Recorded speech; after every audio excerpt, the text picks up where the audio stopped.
Namaste, Galactic family. Welcome back to the channel, IndigoAngel. Come on in, guys. Come on into this dimension. I'm so excited to bring in this very special guest that I have. She is currently on location at a Stargate location right now in Sedona, Arizona.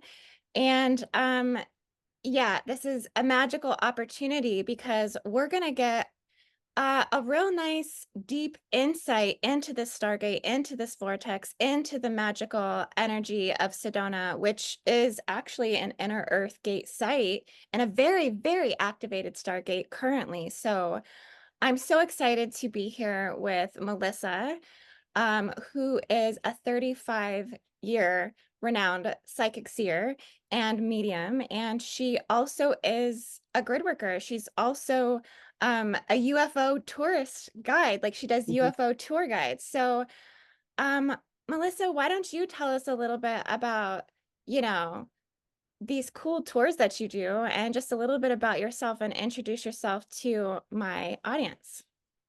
Thank you. Well, I'm really excited to be here today. Thank you. I came here to Sedona about 10 years ago or 12 years ago on accident, and it called me in. And I think that's what happens with everybody. And learning over the years, I've learned that it is sort of it's almost like a, a space it's like a peace treaty is going on here, and all the beings come. And so it was just fascinating to me since I was a child. I've always been talking to the stars and being drawn here to Sedona. So that's behind us is Bell Rock, which is one of the famous vortexes. Um, and yeah, just every step of my path keeps bringing me home here, no matter what. So it is like the mothership then for you. Sedona's the mothership. What brings you there currently right now? Like what are you there in Sedona for? I continue to like for to come back. I'm going to move back here pretty soon. But I continue to be drawn back for adjustments, alignments, special times in our shifting.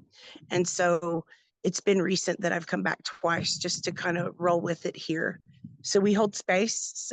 Some of the best light workers come here to Sedona and have a particular frequency connection, really, really strong.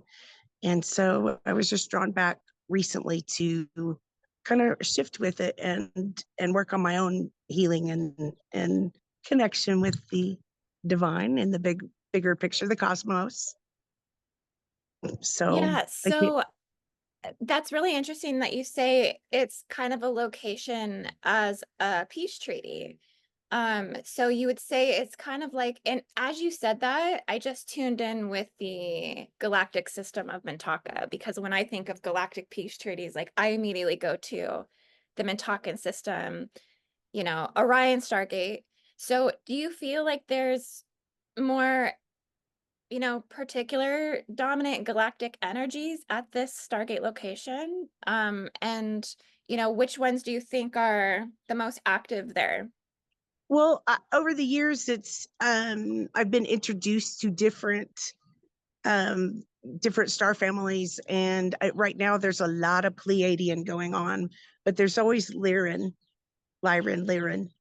And it's pretty neat to go on a UFO tour when people think, oh, is that scary in the dark in the desert? It's a normal thing here. A lot of people have sightings all the time of spacecraft and different kinds of movement. And um, I was particularly curious about the inner Earth beings who showed up about 5 or 6 years ago and said hello, like greeted me. So a couple of different backgrounds or star family inner Earth beings. And to me, people always say they see the tall whites here. So the main names that we know, but especially Lyran and Pleiadian are who I notice the most, and a lot of Syrian as well. And you know, when you think about going out on a UFO tour and being in pitch black desert, it's the most peaceful thing. And I've had many people say I was a little bit nervous about this, you know, in case, you know, something scary happened, or the men in black showed up, or, you know, something. And they all said it was peaceful and amazing and safe. And that's because of the peace treaty of the different star beings kind of hold a space for us humans, whether we're aware of it or not, so that we are comfortable, we are safe. I mean, there's a lot of noticing, they'll notice. Mm. But I think all of the star beings come here, all of them. It's almost like there's little hotels or something around, and little gas stations, and they Wow. just, you know, their main base right in the middle over here in Yeah, Arizona. that's really interesting. So there's like a Men in Black kind of like vibe to it. I kind of have picked up on that in other grid locations before. Some of them seem to be like more nefarious almost, and like so, but this is kind of like all nations, all creeds, all kinds, all extraterrestrials, ultra terrestrials. Like this is kind of like the central hub. What do you think it is that they're accessing in Sedona? Like, what is like the main intent of like, I guess, guardian races and intruder races? Like, do you pick up on the intruder types coming through there, and like what would be like the agendas for them coming to Sedona, and then like what are more of the guardian agendas? Like obviously the peace treaties, but do you see any other types of big movements that the guardian races might be like doing there? I Like, think they're helping us with the grid work. And when I first came, I would take, there are many people that do tours. Mine is fun. It's the best. um, and over the years, I've been, you know, just really investigating and learning and asking. So I always ask the organic beings, and, you know, like, what is your purpose here? And I've always asked for us to be safe, and we don't want to talk to the lower negative ones. They will come through sometimes, but it's almost like they're not allowed. Like, we have a protective shield. They're not allowed mm, to hook in, bother us. And in different places, because I travel a lot and always, you know, take the tour with me, it's way tougher in different places to, you know, stay away from the darker, nefarious, icky lowers. Um, but here, sometimes it seems that they are also mining. And okay, like if you think of different movies or TV shows throughout the decades, something about the you know, star families come to the deserts and the rocks, and there's something about it that either balances or helps. mm, But I think they're mining sometimes, because sometimes we see them land, and you can say, power up, can you show me a sign that you can hear us, that they can hear our consciousness if we choose. And they'll make their their field just huge, and then they'll kind of pull it down. And it seems that they are wow, mining, and I've okay, seen them go into the different mountains or different places, and there are, and all the tour guides, are probably all of the locals, kind of know what areas are more used to having a bigger presence, a star family presence. And so some of them will just kind of, you know, fly in, and I've seen many a thing, and they'll come in together, and they'll go into the ground. Sometimes seems like they're mining, or they're, okay, you know, like spending the night, or just, you know, getting a rest, filling up, or it doesn't seem that they are really messing with the consciousness, except the light ones are very light, very light. There are sacred beings here that hold stability, safety, even if you know, like all places and spaces, and all human beings, all of humanity's been distorted quite a bit. Even if there's a little bit of that, there's a stability and safety in the light here, and sacredness. So I'm not sure what they're doing all of the way, but they check our consciousness, some of them, and I think they're mining some of the particular minerals as well. that's interesting. Yeah. That well, I mean, Earth is so full of abundant resources, so it makes sense. That kind of seems to align with, you know, why they've been coming all along, going back thousands and thousands of years. Like it's been about kind of like the resources that Earth has available. Yeah, that's interesting. Um, You know that so much with everything you just said. Yeah, I'm kind of like floating through it right now. I think it's so awesome that you do the UFO tours. Like, I've been on one before when I lived in Colorado. I went to the sand dunes. So it's kind of like a deserty aspect, but it's known to be Mhm. one of the most UFO extraterrestrial activated places in Colorado. So I mean, I took a little road trip up there and camped out and, see if I seen anything, which at that time I didn't actually find anything, but I found a lot of interesting people up there. I found a lot of like, you know, very galactic-y types, and it was kind of a fun thing to just go do. The sand dunes were absolutely beautiful. Um, so what about like tell me a little bit about your UFO tours, because I think you sent me a couple locations and you gave me four main vortices sites in Sedona: Bell Rock, Cathedral Rock, Boynton Canyon, and Airport Vortex. Are these the most UFO and extraterrestrial activated places in Sedona? Like, Yes. okay. These are the four main vortices or vortex places that are famous, that all people want to see, whether you're a little bit spiritual or UFO galactic, or you're not and very conservative and hiking. And all the people want to see these. They're drawn to them inside. And again, there's right behind us is Bell Rock. It's one of the strong, it's almost like electric, but not crackly electric. Um, I and almost these see I are almost see like light coming out there right now behind you as it is. Like there's almost like a white light that's kind of coming out. I don't know if you can see it, but there isn't a galactic activator inside. I'm not quite sure. Some of we've talked about the pyramids having a lot more going on than we've ever really known. And it's similar for especially for Bell Rock and Boynton Canyon as well. Boynton Canyon holds a lot of that's where the main sightings are. Mhm. Um, and you can actually visibly see with your eye whether you are a seer or visionary or not. You can see with your eyes sometimes divine beings or native um, peoples that are there and will interact with you a little bit and hold that sacred space. So yeah, this one's pretty galactic. Okay. It's a beautiful background too, right now that you have.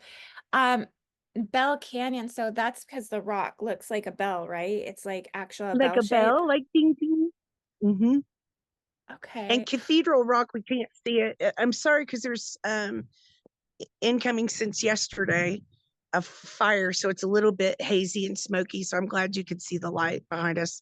But Cathedral Rock is over here, and it's always to me. I always say, and it looks like it has some cathedral pieces, like um, just beautiful, beautiful. And that one always blows my head off a little bit. A little bit like having Moldavite on.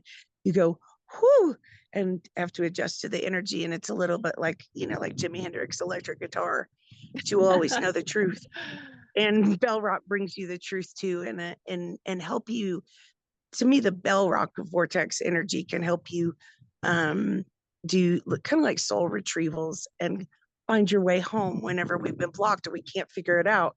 Bell Rock helps. Mm. And my favorite is the airport because it has the masculine and feminine balance. And then there are sightings sometimes there, but it's a Ooh. little bit extraterrestrial anyway. The airport is quite small, and there's a beautiful mesa that you can see all of one side of Sedona. It's so stunning. Um, and see all the other famous mountains and all the things. And technically, we're probably all in a vortex when we're just anywhere near Sedona. But the airport's Yeah. my favorite. It's just a little extra galactic, but it's like clean and quick, and it's a really good place to manifest. So, just perhaps like maybe the star families are mining a little bit, or coming here to get resources in different ways. Um, so are we, as we ask the energy to work with us. So, and Yeah. that's also a good connector with the star beings. They will answer you a little bit more loudly. The different sacred beings here will kind of show themselves, and sometimes in a colorful energy field, or you just feel it or know it. So really cool. So airport vortex, do you know why it's called airport? Like why that name? Like where that came from? That was kind of the first thing I tuned into was, is it because it's a landing zone for ships It or is a landing. It's an the actual physical Earth airport, which is very small. So there's a big mesa. It's almost like it's up on a big ledge, but it's so small that you think, how can, like, do they miss sometimes? Like you would think that. And you can watch the tours go off. I have done so many starter tours there, and I also do vortex tours and readings at the different sites in town. So I always take people there, and you can watch the helicopters go up and take the guided tours. But the energies will just call you, and that is also right in the airport energy is where the namesake Sedona. There was a woman named Sedona back in the day, and it's why the name is Sedona. Her family cemetery is right through there as well, and mm, it's just extra sacred and balancing. So it just brings balance, and it just happens to be the physical Earth airport with airplanes. And it also has, if you have any sense at all, you could go, huh, something else is tingly and going on here. And so that's my favorite place where I can really talk to God, really check in and check myself as well. Get a lot of help when mm, I'm in the airport vortex. yeah. So So much fun. it's really, it seems like overall the inner earth gate sites, like they are like healing Q stations in the earth. They're like healing sites, they're healing locations. As we know, so many stargates are, that's kind of like the purpose of them is to like they aid and assist the spirit body and the light body. And they're like pure vortices from the inner earth energies, but I think, yeah, out of all the different types of stargates across the globe, like the ones that are considered inner Earth, like we're going to get the most healing power from them because it's like they're going to the core, they're going to the depth. I also think that the rocks, yeah, the rocks again have something to do with different types of healing modalities that we can utilize through I don't even know what to call it, maybe rock technology, rock spiritual technology, because you think about sacred sites like stone circles and dolmens and things like this, like they're placed in certain formations for us to work with the stones, to access portals. So stones do, they're Absolutely. kind of like the key, they're the key element to vortice access and inner earth access. um with Yeah. the inner, yeah, because what the messages I'm getting for Kauai is that, we have to work with the stones in terms of sound healing. Sound healing is a huge component to how you work with the stones to also access the inner earth areas, holographically, spiritually, telepathically, psychically, transdimensionally, whatever it is. But the so do you pick up on any specific types of sound healing methodologies or modalities or practices that maybe you or other psychics in Sedona use to work with the stones or anything like that? That's not my strong point, but I have many tuning forks, and I it's a little bit funny because over many decades and years, I have bought crystals, and I'll charge it here and ask for the help in the different vortex peak places, or and work with it. So yeah, there's a lot of sound bowls and wave healing. That's new technology coming in. And then I do frequency healing with the Tesla scalar system, and and things like that. So I asked for that to go in and work and infuse my crystals and the surroundings. And I think everybody everywhere here does that as well. Um, Yeah, there's a multitude of ways to work, yeah, with it, like energetically and spiritually with crystals and stuff. The sound healing for me just keeps coming up because it's almost like it's some sort of code I have to crack. You know what I mean? It's something yeah, like there's something more there that I'm like exploring with it.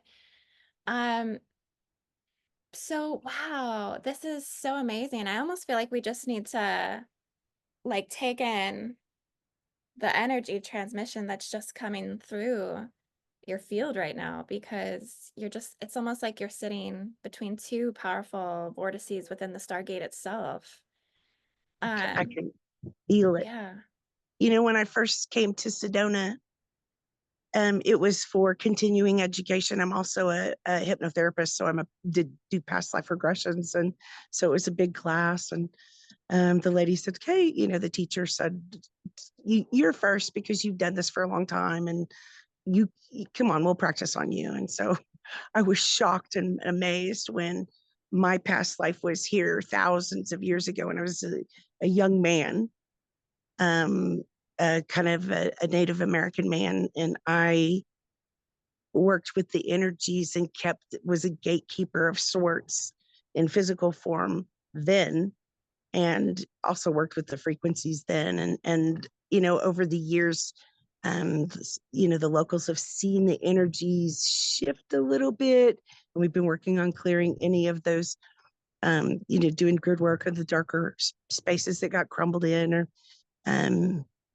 but it's we're seeing a shift. It's almost like a new a new day, changing of the guard, and it's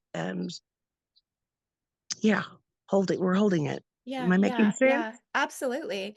Like it's holding the grid templating and passageways for New Earth. So Yeah, it's always like holding the highest timelines, the highest frequencies, the highest galactic and guardian assistance. Like it's all there because it's like it's almost like ground zero to New yeah. Earth. Yeah, it feels like that, doesn't it? Wow, Mhm. that's really amazing. Wow. Sometimes I've perceived a little bit, teeny tiny bit of light city that's a little bit outside of town, and we're also on the edge, um, of a very large national forest called Coconino National Park Forest, and it goes up to Flagstaff, Arizona. So it's just a beautiful, and there's a lot of activity in there as well. I think this whole area, like 100-mile radius, has Oh, yeah. the So frequencies. you can actually kind of see the building of a golden city there. You can start to see I guess it atmospherically around. Like so, okay, yeah.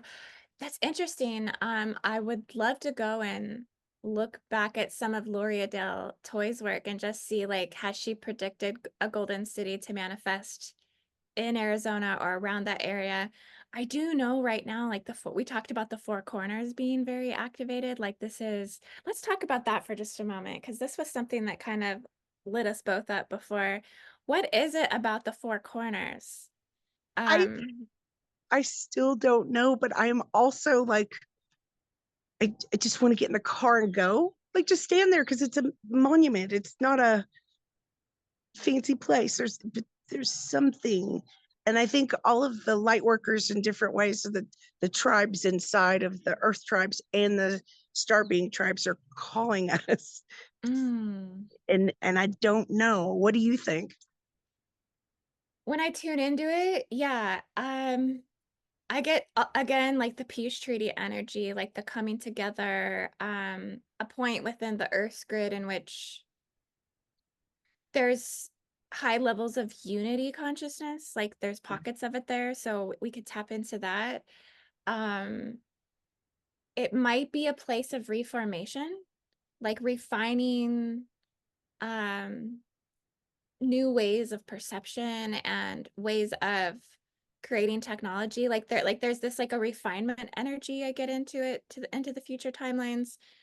Um, but yeah, Actually, that kind of like a sacred vault. There's like a sacred vault there.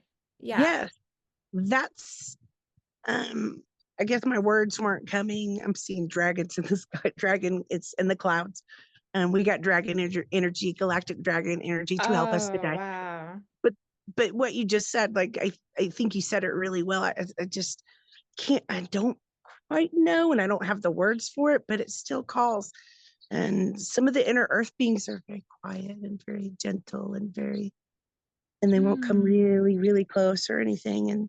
And I think they're all the levels are pulling us together to, yeah, pulling us together to hold it, rebuild. Do the Like that. inner earth beings have any like messages for humanity in terms of like guidance? Like what do we need to be doing to work with inner earth? Like what is it that they see as most important in terms of inner earth? You know, like because that's their domain, their kingdom.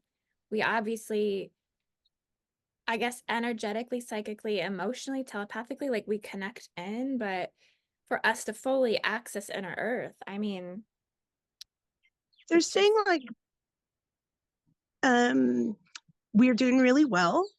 Um Become more gentle, less judgment, because the pricklies won't let us. It's almost like it builds an accidental wall between the understanding, and they're saying kind of gentle, like welcome Mother Earth, and in that it brings the grids together in that higher state, in the foundations of the new um, templates, like all the templates fit together safely, so gentle, and just keep listening. And we're doing really well because we've all had to clear, do the grid work. Some of it's been barbaric and painful. oh It's my goodness.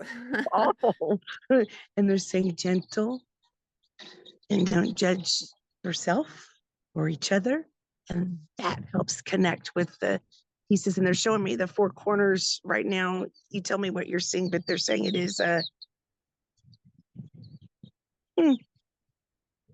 I don't even know the right word, but it's almost like if we were building a house, it would be like the stable cement The foundation.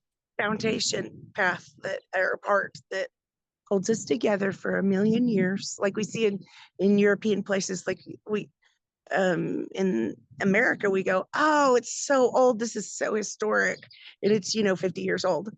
And in other places, they have 1,000-year-old buildings, and they're Mm, saying that's what we're building for the next levels. Everything's going to change, gentle, safe, and intention. They're saying you can create anything, and they want to talk to us. mm. What are you seeing? Wow. Well, I'm loving the message of gentleness. It's so important. And we forget that so much. We forget mercy, we forget kindness, compassion. Yeah, so the gentleness really resonates that it feels like that's a foundational quality that's necessary to be collectively embodied to even usher in the new earth. I was also getting elemental upgrades. Like Sedona's holding all the elemental upgrades, like the tree kingdom upgrades, the insect upgrades, the mineral upgrades. Ah, and that must be why the ETs go there, is because they're upgraded minerals versus other places. Wow. Okay. Seems like we're coming full I feel circle with some that stuff. really strong this visit.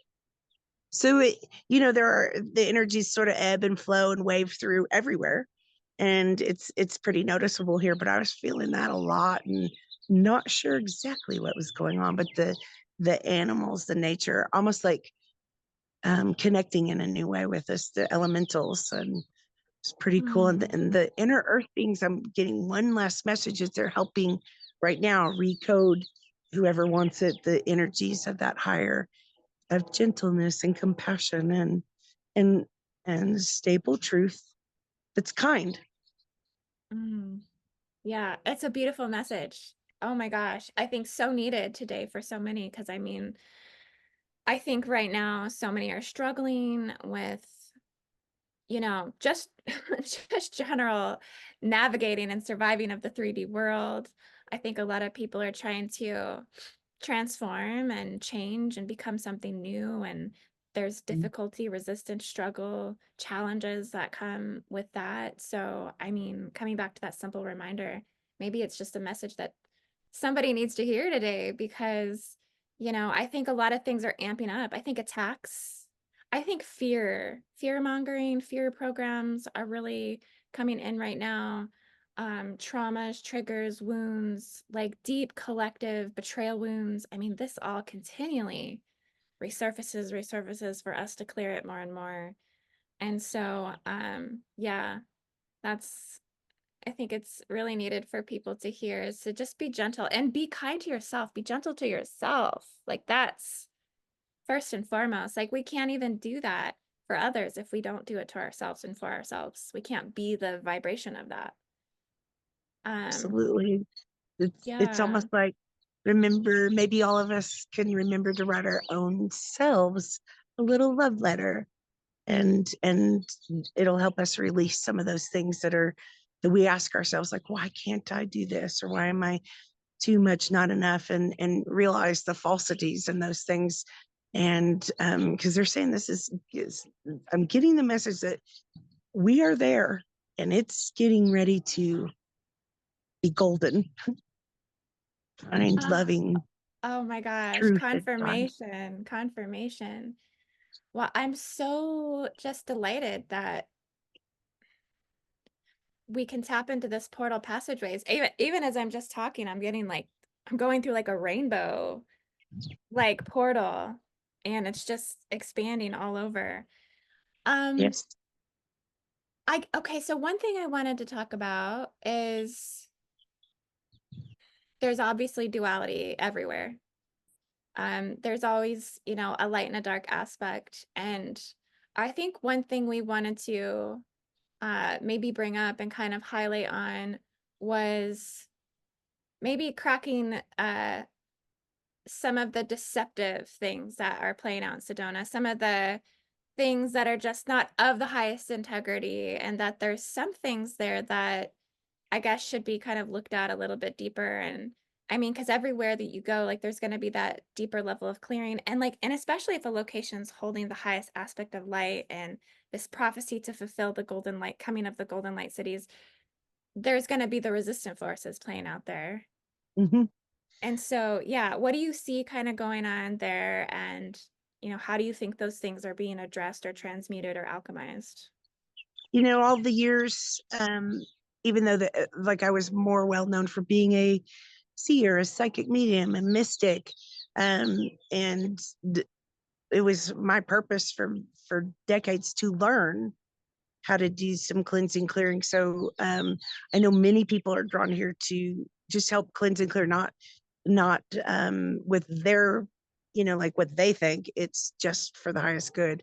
So I know that's going on, but Sedona, in particular, draws in the truly the best of the best. Like truly, this place calls us, and Mm, the worst of the worst sometimes, who literally are just, it's almost like the inverted version of good intentions. And so sometimes would get their little traps were built, and the shifts and things like that were around, and you could see them coming through people. I was shocked sometimes. I'm usually just kind of minding my own business, but there for a while, especially, there were two different kinds of people, speaking of duality. So it was like, a little bit more conservative minded, and then more airy fairy, crystal loving, spiritually minded, and really everyone fit together easily.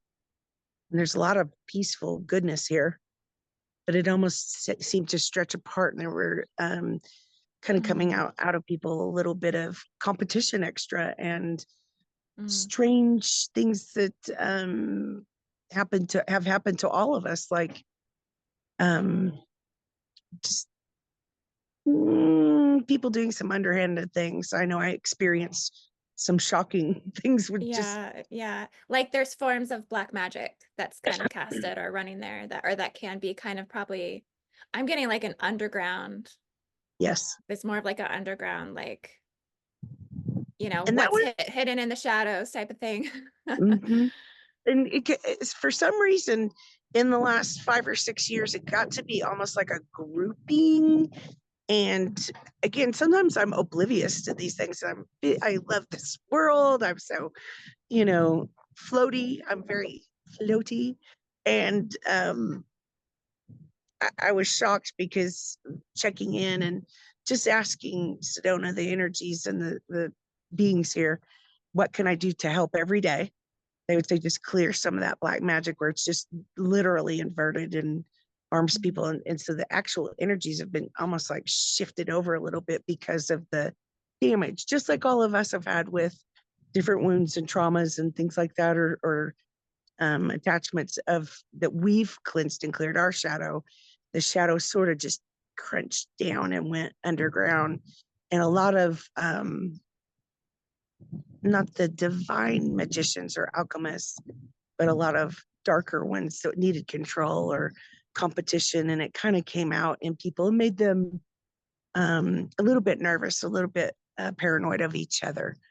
Where in the Mm, past it's a lot easier. If you don't really care for somebody, okay, we bless them and we're glad they're here.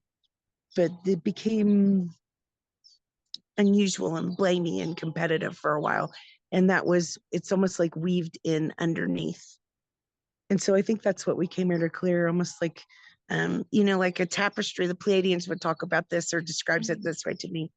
If there are our grid work is like a tapestry, sometimes there's the wrong colors in our blanket. We need to pull out this strip and this strip. And that's the guidance that I've been getting to help with the grid work and just hold the pure mm. energy and light. So I feel it's coming back, it's blossoming back. It's just been a little ugly here and there. Yeah, yeah. Well, I think, it's kind of like it's kind of like when I went to the fourth planetary Stargate in Giza, when I went to Egypt. I could see that the Stargate or the vortice there was this magnificent, organic, pure, radiant light vortex that's just like coming out of the ground. Yeah, like Bell Rock. It was so big. I could see there was no way that human beings like had the ability to honestly hijack the vortice. Like it's just but they tried. But there were attempts. There were things in the ways that they could, by with political resources and their Willy Wonka systems, rules, regulations, you know, needs for permits, needs for this, what they will and won't allow. So they do try to like reduce, I guess, people from being able to access the energy. Let's just put it that way. So in senses, like layers of it were hijacked, but the vortice itself, like it seems like the technology would have to be pretty extensive. It would have to be some sort of like galactic beast machine, honestly, to fully like tamper the gate system, unless somehow there was some sort of like bigger tampering device or weapon system that was actually playing out in the inner Earth, which we know that there is layers of this occurring. And we do have, Yeah. references for this, but I guess we don't really know ultimately how much of the gate system could be hijacked from inner Earth. And like maybe we're just getting actually a fraction of that organic, and that is enough to be so powerful, but there's more portions of it that are being hijacked inside of the Earth. I'm not really sure because I haven't delved into like the mechanics of Stargate hijacking from the inner Earth perspective. I feel like a lot of the inner Earth holographic architecture is just starting to become more available to me now. Me too. Honestly, it's interesting, but I'm getting more upgrades here. Mm-hmm. Yeah, yeah. Over the years, it has seemed, I hope I'm describing this well, like there were things placed over it so we couldn't see. So our senses, we couldn't, it was almost like projections over it. And some of the people I used to work with, some of my friends, every once in a while would text me or say, "Hey, are you feeling the energy today? It's a little bit heavy." And we would say, "Okay, is there possibly industrial complex kind of things going on. And for me, there were at least attempts to have some of those phantom systems, black holes that, inverted going backwards here. But it doesn't seem to me, I could be incorrect, but it doesn't seem to me that it, like you said, took over the whole truth, the whole light. But it sort of damaged some things and cracked some things, and yeah, different pieces. Well said. Mm, Yeah. mm. Yeah, interesting. We'll have to get more scope into that, I think, as we work more on the inner earth layers of things and come from the vibration and the frequency and the truth of gentleness. Because, yeah, I mean, it is the inner core spirit body of the planet. Like, you're really going into like the actual inner structures of that. So it would be, it would be soft. There'd be a softer nature to it. Even if you think about going deeper, you're going more subconscious and you're going more unconscious. And so with that comes less understanding. And so it's like the reason for less judgment, right? Because you can't judge what you haven't learned, felt, truly intuited or understood. So you have to come into it with the perspective of the inner child of like all awe, all learning, all absorbing, like Innocent. absorbing to interpret. Yeah, innocence. Mm, Yes. Yes. Mm-hmm. really well said. Oh, that's profound. That's good. Um, Yeah. I think you're right. This is going to be Yeah. so much fun to learn about. And I almost get that the inner earth people will not use as many words. They'll, um, that's more of a Mm. human thing that we need to understand through words and pictures and things. And it's really going to be frequency. And like you said, um, kind of it's becoming more clear and cleaner and golden. Mm. Mm. That's what I see. Yeah. Oh my goodness. Well, could you tell everyone watching today? So, are you currently doing the UFO tours there in Yes. Sedona? Okay. And where can people find your like tour site? How can they sign up? How can they, learn about you more? My website is melissabrace.com. And I have another website that's going to be launched in the next week or two, called sedonasoulsong.com. And so you can find information about that, or you can, we'll put it in the box below, information, but you can email me or text me. And I go back and forth right now to the middle of the country, where my home origins were, and to Sedona, and kind of working on being full time again in Sedona. That is going to be so magical and amazing. Well, I am so excited for you. I would love to come and take one of your UFO tours in Sedona. So, I mean, maybe in the future, who knows? Maybe we could work out a group of us that come out and get to do some grid work in there as well, like on the tour, because Absolutely. that would be just, yeah, super Yeah, we can amazing. do a retreat in the day and the evening, and you know, just really, I was going to say investigate it all, but soak it all in. Yeah. Oh, I Oh, if I came to Sedona, I would be on full grid worker tilt, like investigator, data collecting, researching, taking samples. No, running it through my laboratory. No, I'm just kidding. Um, but kind of, maybe, huh? that's how we are. I'm getting ready to run. I mean, I had a friend with me earlier this week, and we did a lot of things, and I was stopping and going, and excuse me, I need to touch this, and making stop the car, and now I have a couple of days to myself, and I'm getting ready to go touch everything and really kind of be like a mad scientist, and a little bit super fun and weird and awesome, and get to talk to the sacred beings here today. So I'm so excited. I'll take some pictures for everybody. Okay, that would be great. Thank you so much for coming on my channel today and talking about Sedona. I feel like there's going to be more insights that come forward, and who knows, we might come back around to this Stargate point again and go deeper into the topics, deeper into uncovering more layers, because I know there's so many layers there, and I feel like we just were like floating on a On little the bit of it very today. surface. Yes. Yeah, and I think the star families would be glad to send councils to speak to us a little bit. And I cannot thank you enough. I just adore you, Indy. Thank you for having me today and sharing with me and walking with me on this path. Oh my gosh. Yeah, you're amazing as well, Melissa. Thank you for being here. And I just want to say to everyone watching, we do have the Gridwork remote mission coming up in just a couple days on May 14th. So if you want to sign up to do the remote Gridworker mission, we are going to be working on North Korea. It's going to be a really interesting remote session. We're going to be working to clear King of Tyranny implants, global enslavement, soul enslavement. We're also what one thing I found that's really interesting too, is according to Gloria Del Toy's work, it is prophesized that a golden city on future New Earth is going to manifest itself from North Korea.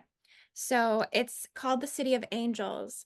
And so I honestly feel like it's one of the main reasons why we need to do the remote mission there is to kind of initiate golden light temple technology in those lands, help upgrade the consciousness of the land, help to release negative dictatorial dictatorship consciousness from those lands, and also help usher in future revelational prophecies that are kind of encoded on Mount Pictou and also within the Arch of Reunification, which is there's a lot of deep things that are connected to that that we need to get into and talk about, which is going to be, what this remote mission is serving. So, yeah, guys, please be sure to come and sign up if you want to come and work with our grid worker group. All of the links will be down in the description of this video. All of Melissa's contact will be down in the description of this video as well. So be sure to check in and yeah, we'd love to hear from you. So thank you so much for watching, and I hope you all have a beautiful everything. Namaste and take care.